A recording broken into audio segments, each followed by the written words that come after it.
Hey, welcome back on the Good Morning Artesia radio show. And Superintendent John Ross Null is with us. And we were just talking about the Tunnel to Towers exhibit, and it's going to be in the parking lot at the Bulldog Bowl. I'm glad it's available. Well, the driver's ed people aren't too upset. Well, people that come into the parking lot do not have to follow the lines that the student drivers have to follow that are painted in the bowl parking lot. But no, we're glad to help, and I know it was a last minute change due to some some logistical information, and so anyway, no, we're very glad to help, and very excited for our community to be able to host this exhibit, and many thanks to those that have made it possible for this to take place. Yeah, so we're looking forward to it being here and getting to see the exhibit. So we've got a couple weeks of sports left. I mean, there's still sports going on.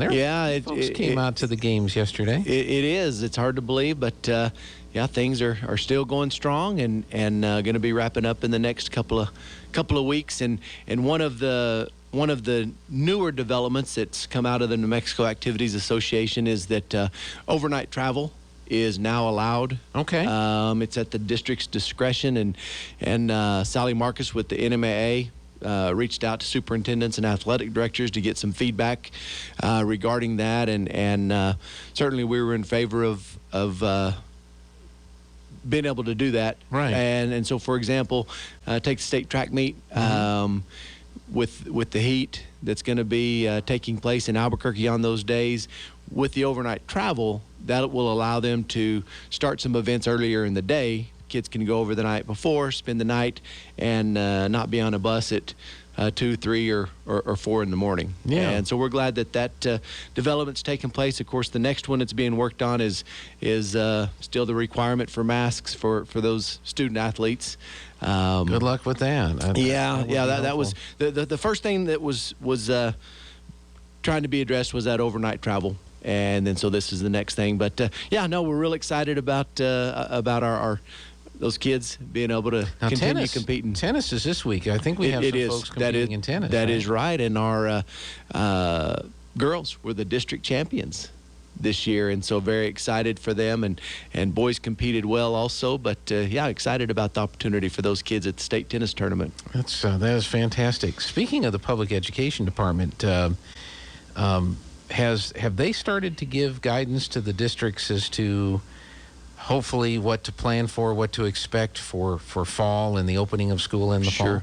Partially, we have not received all of the details to this point, but of course, a very major detail is that schools are going to be open for full in-person learning. For us at our secondary schools, we will still continue to offer a virtual path, and the parents and the student would need to work with the principal through that process, but otherwise fully in person. And we've seen, I think we talked a little bit last week about Albuquerque, Santa Fe, some other districts coming out and making that announcement. And one of the things that's kind of interesting is that the American Rescue Plan dollars that are being made available, some of those are being made available to schools. One of the requirements to apply for those American Rescue Plan dollars is that you have to have a plan to be fully in person for learning. And you have to have a plan, or you have to be fully open? Your plan has to be that you're going to be fully in person. Good. Yes. Yeah, because you know how these politicians are. Well, you don't have to say because you. Thank you. I appreciate that, Gene. Yes. So the plan, you have to have the plan in place that you're going to be fully open. Correct. In order to take advantage of that. Is exactly right. Good. Yes. Yeah. But otherwise, still waiting. We were told around June the 15th.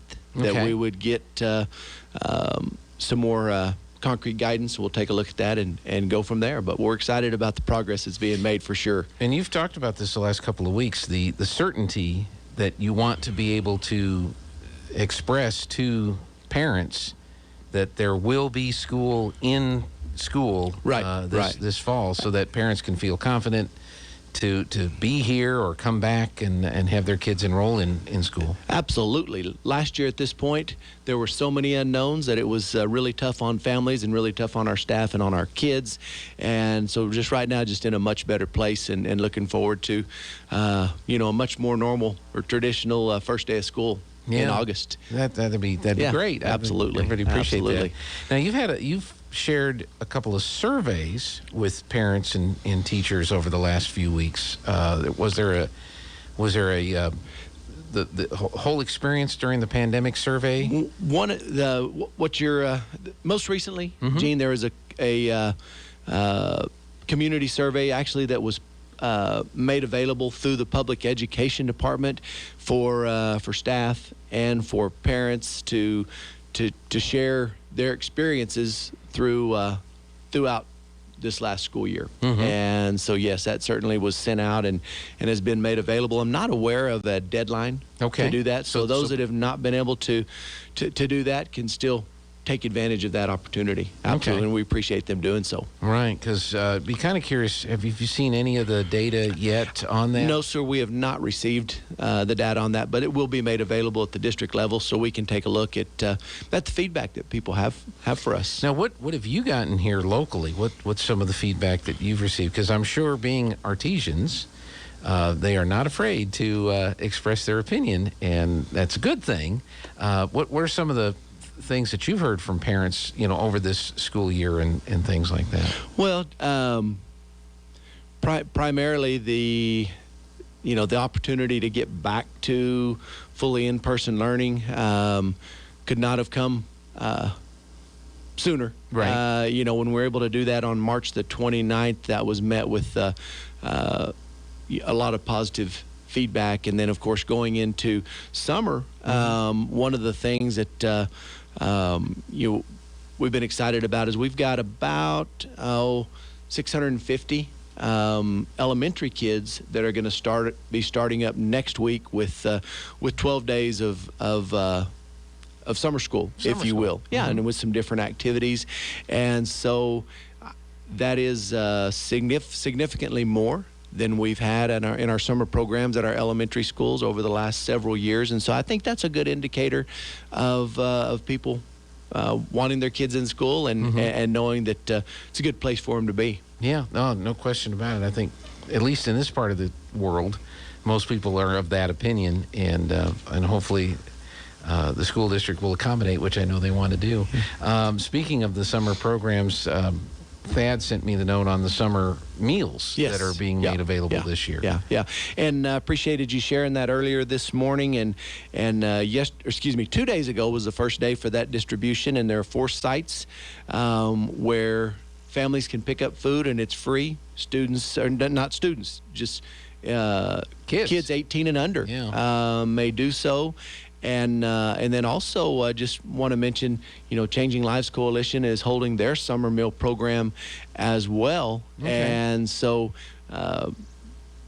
we encourage folks to take advantage of both of those opportunities that are available for their kids. Between the two programs, nobody should go hungry this summer. I sure hope not. No, sir. Absolutely not. That'd be great.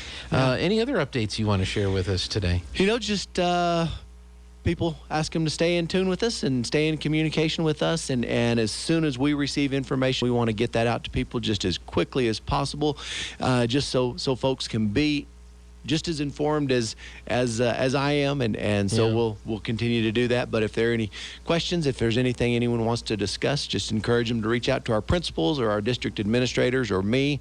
Our offices are open. We're going strong. And so just invite people to do that. Very good. So we got the first one. They can stay overnight. That's a big one. That's a big one. Right there. It is a big one, and that's going to just, aside from enabling those athletes to be able to compete at their best, it's just a safer situation for our kids too, which is of course very important. Sure. Otherwise, you're going to have buses going up and down the highway, and that's not the. No, it's not the best. They go up. They can spend a day or two and then compete, and then come back. Yeah, and then away. just the opportunity to compete at those state events is an experience. It's not just about the event, the competition. It's about the experience of being with your teammates and experiencing that going out of town and the camaraderie and the just the memories that you make when you do that. So that's a big part of it. Well, good luck. Well, good luck on the mask thing. Thank you. We're making progress. I hope they listen to you. I hope so too. Yeah, that's great. Superintendent John Ross Null, thank you so much. Looks like our baseball and softball teams are doing real well. I think they are cruising. I think baseball won theirs last night, and then softball won theirs last night. So they're both at the top of their. Yeah, they're both sitting well, and of course baseball coming up with Goddard. Yep. Soon will be a good showdown. I was looking at the schedule. That's like the last regularly scheduled home game. It is. Because they go to Lovington Tuesday and go to Goddard a week from Friday. Yeah. So if you want to come out to Brainerd Park and watch the ball club, hopefully they'll get a number, top 4 seed and get to host a game here. Yeah, that's what we're hoping. Yeah, but I can't believe it's the last home game Friday night. I know. That's just not right. We just got started with this. And that Friday night, that's a change from Saturday. Yes, that's correct. Yeah, thanks for mentioning that. And I've heard rumblings that the concessions might be open. Do you know anything about that? Well, we're working on that. Working on it, okay. Yesterday, Coach Henderson and Mr. Phipps talked, and we talked to some, and most likely not the full menu. Okay. Just because with the quick turnaround time, with the inspections, proper certificates, all of that kind of stuff. Yeah. But potentially your basic concession stand items. That'll be great for those booster clubs that support those teams. So, all right, thanks, Gene. We'll see you. Time to head to the news. The importance of unity.